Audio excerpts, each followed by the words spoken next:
কৰিশ্মা নাথৰ বিজেপিত যোগদান আজিৰ দিনৰ বিগ ব্ৰেকিং নিউজ। মই আপোনালোকক জনাওঁ যে বৰ্তমান সময়ত সমগ্ৰ অসমতে ভাইৰেল হৈ পৰা কৰিশ্মা নাথ বিজেপিত যোগদান কৰা খবৰ আহি আছে। এই বিষয়ৰ সম্পূৰ্ণ জানকাৰী মই আপোনালোকক এইটো ভিডিঅ'ৰ মাধ্যমেৰে দিম।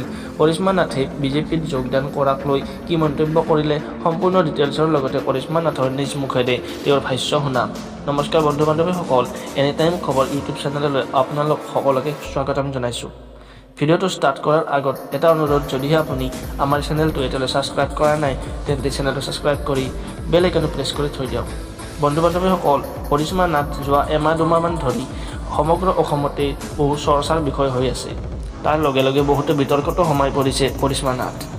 নাগাৰা নাম সংঘ বিতৰ্ক হওক বা ৰাজনীতি যোগদান কৰিব বুলি ওলোৱা খবৰটোৱেই হওক, যথেষ্ট বিতৰ্কৰ সন্মুখীন হ'ব লগা হৈছে ভাইৰেল গাৰ্ল কৰিশ্মা নাথ।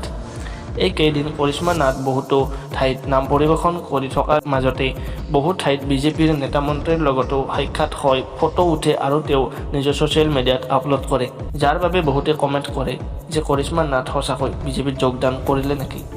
কিন্তু ৰাজনীতিত যোগ দিয়া বুলি কৰিশ্মা নাথে এতিয়ালৈ একো জনোৱা নাই আৰু তেওঁ কোনো ইচ্ছাও প্ৰকাশ কৰা নাই এতিয়া এইবিলাকত যাবৰ বাবে।